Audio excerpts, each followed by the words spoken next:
이자 폭탄에 터져버린 경매 물량. 대한민국 부동산 시장에 침묵의 굉음이 울려 퍼지고 있습니다. 화려한 분양 광고나 고점 경신을 알리는 뉴스 대신 법원 게시판을 가득 채운 경매 매각 공고문이 그 주인공입니다. 우리는 지금 고금리라는 거대한 파도가 휩쓸고 지나간 자리에 남겨진 이자 폭탄의 잔해를 목격하고 있습니다. 하지만 자본주의의 역사는 언제나 비극의 이면에서 새로운 기회를 잉태해왔습니다. 누군가에게는 가슴 아픈 파산의 기록인 경매 물량이 준비된 누군가에게는 인생의 궤도를 바꿀 부의 추월 차선으로 변모하고 있습니다. 특히 지금 주목해야 할 것은 단순한 물량의 증가가 아닙니다. 바로 법원의 처리 용량을 넘어서버린 과부하 현상과 그로 인해 발생하는 1년 6개월의 시차입니다. 이 시차야말로 평범한 투자자와 자산가를 가르는 결정적 변수가 될 것입니다. 보통 우리가 부동산 시장이라고 하면 딱 떠오르는 특정한 소리들이 있잖아요. 뭐 재건축 조합의 그 현수막 펄럭이는 소리라던가 아니면 모델하우스에 막 사람들 겹겹이 줄 서서 웅성거리는 목소리. 그것도 아니면 뉴스에서 맨날 나오는 최고가 경신했다는 팡파르 같은 소리들 말입니다. 네. 아주 시끄럽고 눈에 확 띄고 역동적인 소리들이죠. 원래 인간의 뇌 자체가 그런 소음이 막 들리는 곳에 돈이 모인다고 반응하게 프로그래밍 되어 있거든요. 그렇죠. 근데요, 지금 이 대한민국 부동산 시장의 가장 깊은 곳, 그 이면으로 쑥 들어가 보면 아주 기묘한 소리가 들리고 있습니다. 화려한 광고 소리는 진짜 싹 다 사라졌는데 그 대신 법원 게시판을 꽉 채우고 있는 경매 매각 공고문들이 뿜어내는 약간 침묵의 굉음이랄까요? 그런 게 막 울려 퍼지고 있거든요. 네, 맞아요. 그 건설 현장에서 망치 두드리는 소리가 아니라 누군가의 자산이 강제로 청산되고 서류상에서 완전히 지워지고 있는 그 법원의 무거운 침묵 말이죠. 사실 그 침묵이야말로 지금 시장의 진짜 민낯을 보여주는 가장 확실한 신호입니다. 아주 거대한 지각 변동을 대변하는 거죠. 맞습니다. 그래서 지금 이 딥다이브를 듣고 계신 여러분, 오늘 저희는 그 고금리라는 거대한 파도가 휩쓸고 간 자리에 남겨진 아주 서늘한 현상을 본격적으로 파헤쳐 볼 겁니다. 근데 오해하시면 안 돼요. 오늘 저희 미션이 단순히 뭐 부동산 시장이 폭락했다거나 무리하게 대출받은 사람들 비극이 참혹하다 이런 감성적인 접근이 절대 아니잖아요. 당연하죠. 자본주의 역사를 좀 냉정하게 복기해보면요. 언제나 가장 참혹한 붕괴의 이면에서 새로운 부의 이동이 시작됐거든요. 그러니까 타인의 비극에 그냥 머무르는 것만으로는 이 시장의 메커니즘을 절대 이해할 수 없습니다. 네, 자, 이걸 한번 파헤쳐 보죠. 오늘 저희가 타겟으로 삼은 핵심은 바로 법원의 비명, 그러니까 처리 물량 과부하라는 거대한 병목 현상입니다. 아니 상식적으로 행정 시스템이 마비되고 절차가 기약 없이 지연되는 건 진짜 끔찍한 사회적 재난이잖아요. 근데 도대체 이 행정 마비가 어떻게 지금 듣고 계신 여러분의 인생 궤도를 확 바꿔버릴 부의 추월 차선으로 작동한다는 걸까요? 그 기회의 스케일을 온전히 이해하시려면요. 일단 이 상황을 만든 재난의 규모부터 아셔야 합니다. 불과 몇 년 전까지만 해도 시장이 제로 금리라는 진짜 달콤한 마취제에 취해 있었잖아요. 돈값이 사실상 공짜였고 막 레버리지 극대화해서 자산 사는 게 미덕인 시대였죠. 그렇죠. 빚내서 집 안 사면 바보라는 소리까지 들었으니까요. 맞아요. 그런데 급격하게 금리 인상이 시작됐죠. 이자 폭탄이 투하되면서 게임의 룰이 완전히 파괴되어 버린 겁니다.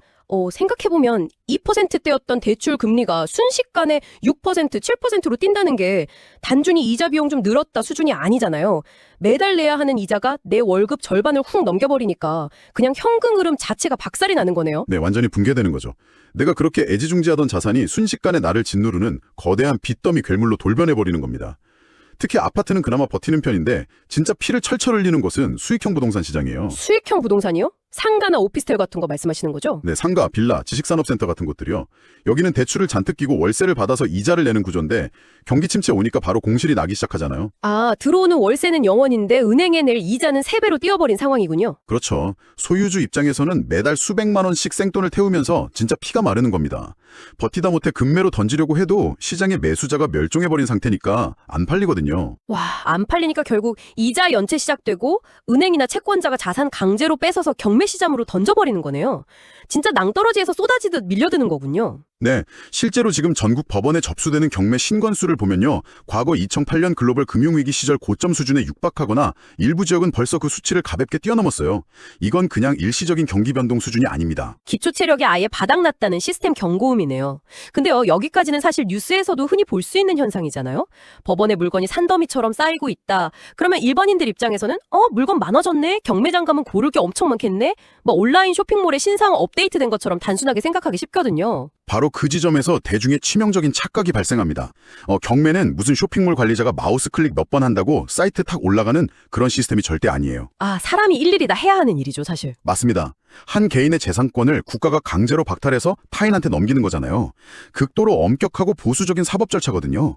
채권자가 신청하면 법원이 서류 다 검토해서 개시 결정 내리고 외부 감정평가사 현장 보내고 배당받을 사람들 채권 신고 기한 정하고 이해관계자 수십 명한테 일일이 법적 통지서를 보내야 합니다. 와, 그 복잡한 서류 하나하나에 고도로 훈련된 법원 공무원이나 사법 보좌관들의 꼼꼼한 확인이랑 도장이 다 들어가야 된다는 거군요. 완전 100% 수작업의 영역이네요. 네, 그 수작업이 한계치에 자하면서 오늘 우리가 주목해야 할 가장 핵심적인 현상, 그 법원의 비명이 터져 나오는 겁니다. 밀려드는 물량이 대한민국 법원의 행정처리 용량을 완전히 박살내버린 거죠. 거대한 병목 현상입니다. 자료들을 좀 종합해보면 이 과부하가 크게 세 가지 지점에서 발생하는데요. 첫 번째가 바로 감정평가의 지연입니다. 잠깐만요. 감정해야 할 집이 수만 채로 늘어났다고 해도 그냥 외부 감정평가 법인의 외주를 막 더 주거나 사람 더 고용하면 바로 해결될 문제 아닌가요? 이게 왜 그렇게 큰 병목이 되는 거죠? 그게 법원 감정평가는 무작위로 아무한테나 막 맡길 수 있는 게 아니거든요. 법원에 등록된 지정평가사들이 배당을 받아서 진행하는데 이게 물리적인 한계가 명확해요. 아, 직접 가서 봐야 하니까요. 그렇죠. 현장 나가서 사진 찍고 주변 시세 조사하고 서류 작성하는 데 드는 절대적인 시간이 있잖아요. 수요가 3배 늘었다고 평가사의 하루를 72시간으로 늘릴 수는 없으니까요.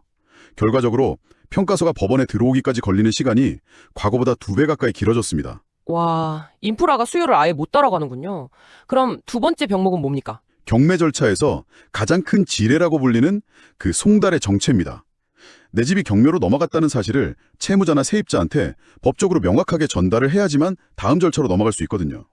근데 집이 경매 넘어갈 정도로 파탄난 사람들이 우편물을 제때 순순히 받아볼 리가 없잖아요. 빚쟁이 전화 피하느라 우편함 근켜도 안 갈 테고 벌써 야반 도주한 사람도 있을 텐데요. 맞습니다.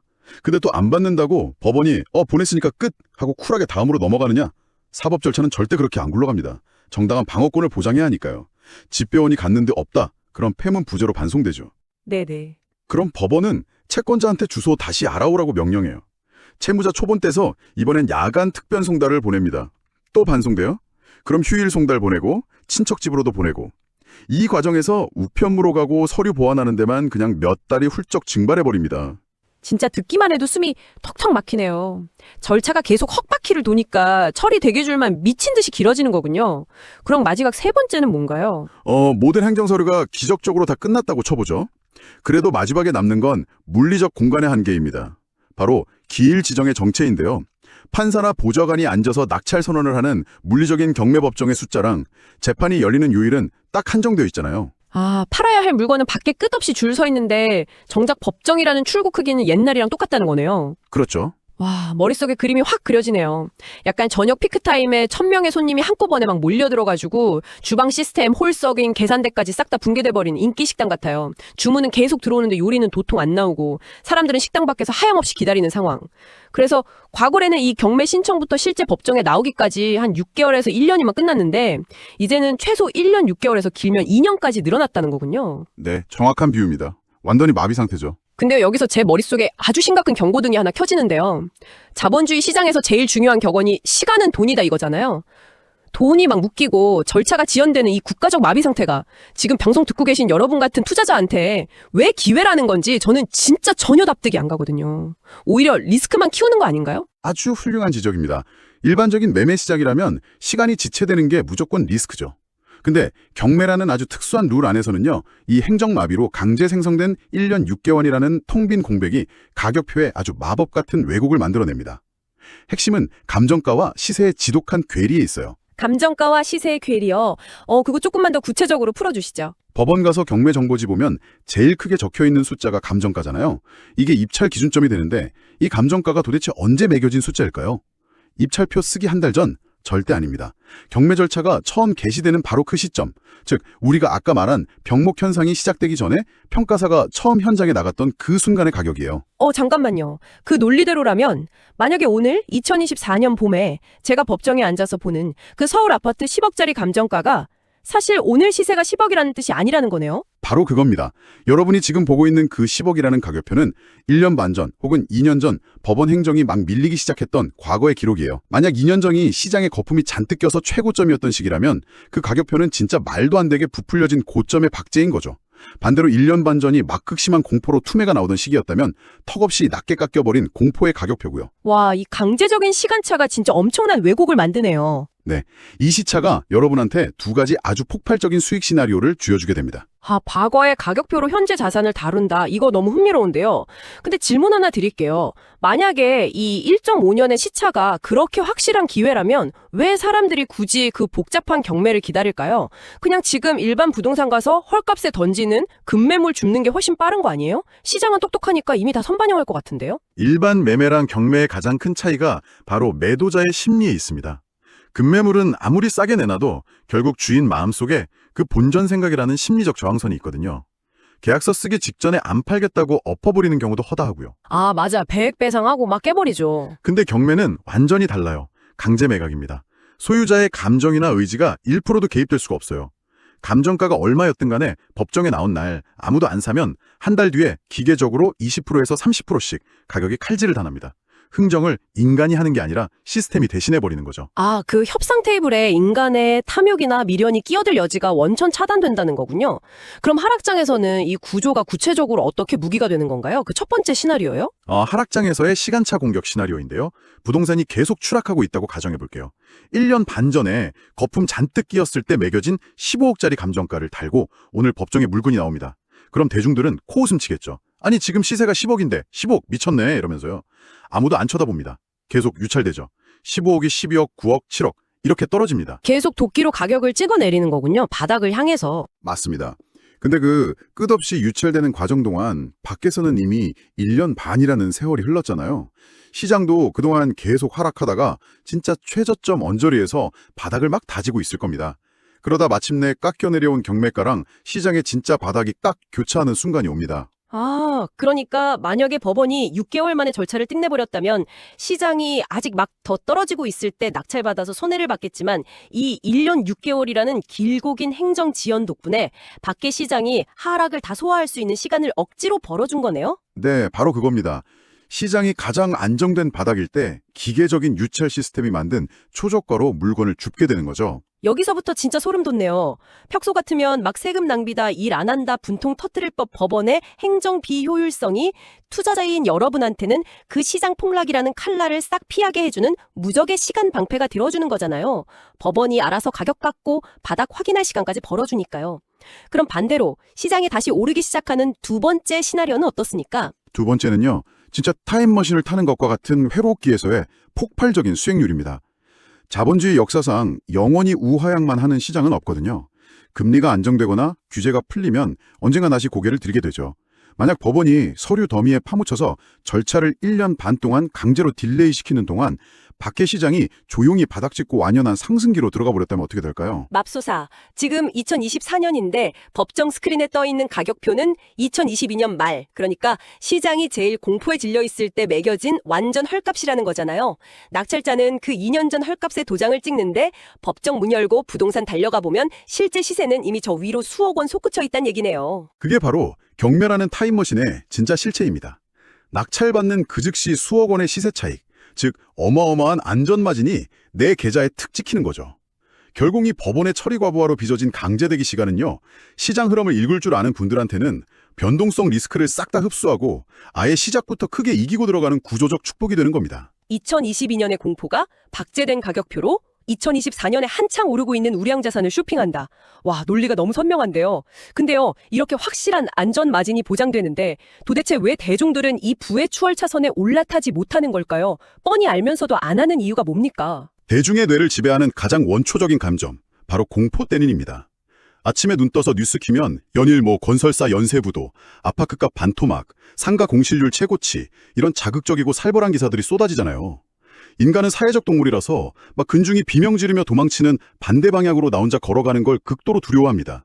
그냥 그 공포의 쓰나미에 휩쓸려 도망치는 거죠. 솔직히 저라도 진짜 겁날 것 같아요. 매일 경제 망한다는 뉴스가 도배되는데 내 전 재산 걸고 그 입찰표에 수억 원 적어내는 건 손이 벌벌 떨리는 일 아닙니까? 그게 지극히 정상적인 인간의 방어기제죠. 하지만 진짜 자원의 흐름을 쥐고 흔드는 자산가들은요, 세상이 비명 지르고 피가 낭자할 때 이 시기를 아주 차가운 머리로 사냥의 시간이라고 부릅니다. 시장의 비명소리가 그들한테는 가장 감미로운 사냥 개시 나팔 소리인 거예요. 아, 대중이 공포에 질려 도망치는 지금 이 순간에도 진짜 알짜 물건들은 계속 쏟아지고 있다는 거네요. 그럼요. 대한민국 최고 입지의 우량 물건들이 법원의 컨베이어 벨트를 타고 계속 창고로 빨려 들어가고 있습니다. 평소라면 쳐다보지도 못할 강남 핵심지 아파트나 매달 수천만 원 꽂히던 안정적인 꼬마 빌딩, 개발 호재에 있는 토지들이 이자 폭탄 못 견디고 산더미처럼 쌓이고 있는 겁니다. 그리고 그 매력적인 자산들이 지금 당장 나오는 게 아니라 행정마비라는 병목에 탁 걸려가지고 서린뭉치 속에서 쿨쿨 잠자고 있다는 거잖아요. 1년 반이라는 시간이 지나서 마침내 세상 밖으로 나올 그날을 묵묵히 기다리면서요. 맞습니다. 그렇기 때문에 이 1년 6개월의 시차를 깨달은 청취자 여러분은 절대 이 시간을 방관하시면 안 됩니다. 대중이 시장 망했다고 유튜브나 보고 있을 때 사냥꾼은 조용히 칼을 갈아야죠. 법원의 병목이 만들어준 이 시간은 완벽한 숙성 기간입니다.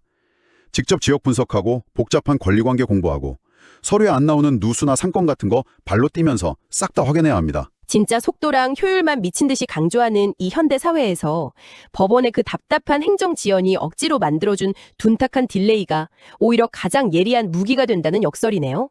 남들 안 볼 때 묵묵히 내공 싸우면서 진주를 찾아라. 결국 투자는 대중의 심리를 거슬러 역주행하는 아주 고독한 용기가 필요합니다. 모두가 이자 폭탄 무섭다고 웅크릴 때 법원의 마비가 만든 이 시공간의 틈새를 꿰뚫어보고 뚜벅뚜벅 걸어 들어가는 사람만이 진짜 궤도를 이탈해서 차선을 바꿀 수 있는 거죠. 네, 그래서 이게 다 무슨 의미일까요? 오늘 저희가 나눈 이 차가운 자본주의 메커니즘이 지금 듣고 계신 여러분께 어떤 의미로 다가와야 할까요? 지금 창밖의 경제 상황은 분명 거센 폭풍우입니다. 살인적인 이자 때문에 파산하는 분들의 눈물은 진짜 가슴 아픈 현실이 맞아요. 하지만 이 자본주의라는 무기질적인 룰 안에서 누군가의 아픈 끝은 항상 누군가의 새로운 시작이 되어왔잖아요. 네. 오늘 딥다이브를 통해서 여러분은 구조적 비효율이 어떻게 부를 창출하는지 명확히 보셨을 겁니다. 처리 물량 과부하라는 이 법원의 비명이 누군가한테는 진짜 절망적인 체증이겠지만 자본의 시차를 이해하신 여러분한테는 수십 년에 한 번 올까 말까한 거대한 부의 재편 시기입니다. 부의 추월 차선에 올라탄다는 게 무조건 최신 스포츠카 타고 남들보다 빨리 100m 전력 질주하는 게 아니었네요. 오히려 그 반대입니다. 국가 시스템 마비가 난 이 강제된 느림의 미학을 10분 활용하는 거죠. 모두가 패닉에 빠져 도망친 텅 빈 시장에서 가장 차갑게 식은 매물을 가장 뜨거운 열정으로 낚아챌 준비를 하는 겁니다. 네. 오직 침착한 사냥꾼만이 전류품을 독식할 자격이 있는 거죠. 위기는 기회의 다른 이름이라는 진짜 뻔한 명언이 오늘따라 되게 날카롭게 와닿지 않으시나요? 자, 이제 오늘 분석을 좀 마무리하면서 여러분 뇌리에 확 박힐 아주 서늘하고 도발적인 질문을 하나 던지고 싶습니다. 지금까지 저희가 법원의 수작업 인프라가 만든 1년 6개월의 비효율이 타임머신이 된다고 했잖아요. 네. 핵심이었죠. 근데요, 만약 정부가 이 엄청난 사회적 비용 해결하겠다면서 법원 경매 절차 전반에 인공지능, 그러니까 AI를 전면 도입하고 블록체인으로 싹 다 디지털 자동화해버린다면 어떻게 될까요? 채무자가 도망쳐도 AI가 하루 만에 공시송달 끝내버리고 평가사 안 가도 알고리즘이 1분 만에 시세 뽑아서 일주일 만에 경매 올려버리는 그런 세상이 오면요. 아, 그 순간 우리가 오늘 내내 이야기했던 그 마법 같은 1년 6개월의 시공간 틈새, 투자자들을 지켜주던 거대한 시간 방패는 영원히 소멸해버리는 겁니다. 효율성이 극대화될수록 기회의 크기는 그만큼 작아지는 법이니까요. 맞습니다. 어쩌면 여러분이 지금 마주하고 있는 이 비효율의 황금기는 다시는 오지 않을 유통기한이 아주 짧은 축복일지도 모릅니다.